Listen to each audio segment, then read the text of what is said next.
Now, over 90,000 New Yorkers and visitors in New York have been jamming, up until recently until they left town, the IBM building at 57th Street and Madison Avenue, day after day and night after night, to view the papers, the objects, and the photographs in the traveling exhibit of the John F. Kennedy Library.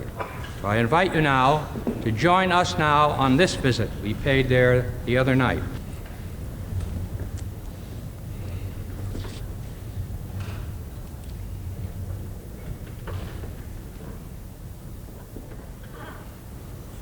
Now here's a panoramic view that greeted you and is greeting now people through the rest of the country as you enter the exhibit. Here are these collections, documents, in these cases of the things that were very important to him. Here's this wonderful crowd shot in West Berlin when he was received there, the most tumultuous greeting that was ever extended a visiting president or ruler.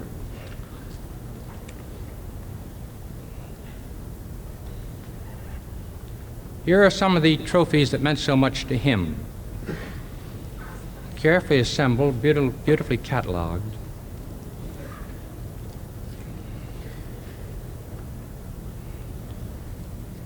Now there he is up in his beloved Cape Cod. Here was a concert at the White House. As then Vice President Lyndon Johnson.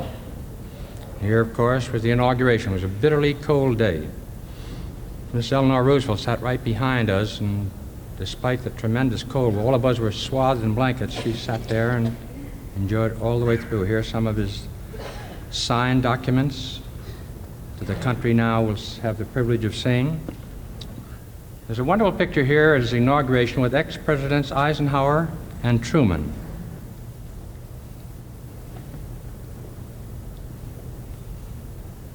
There he is with Nehru and other leaders of the world.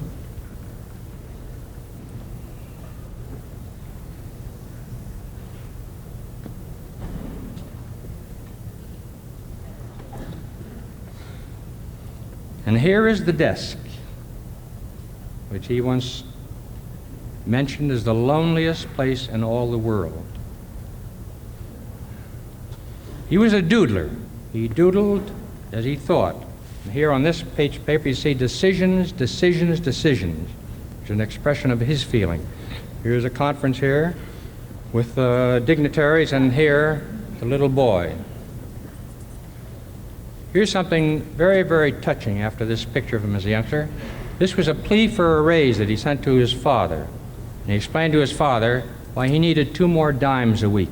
He said prices were going up in school. This was young Joe Kennedy on the left, the father in the center, and Jack, of course, in the center. A ship model of his PT-109, sunk by the Japs commander. And this was the hollowed coconut in which he put a message and sent with a native to get help. He was later decorated for bravery. I suppose no American woman has ever handled herself so magnificently as Jacqueline Kennedy, and they were married September 12, 1953. That was the picture you just saw. And this is his speech, ask not what your country can do for you, ask what you can do for your country. Charming couple. Here's the ivory ship model that was sent to him by Khrushchev.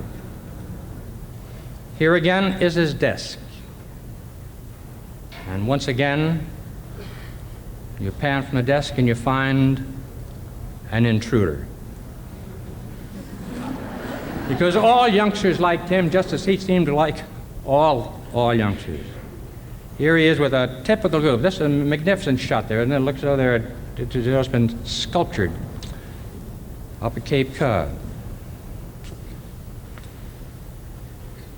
This was his desk and his memo pad showing his last appointment in Washington on November 21st, 1963.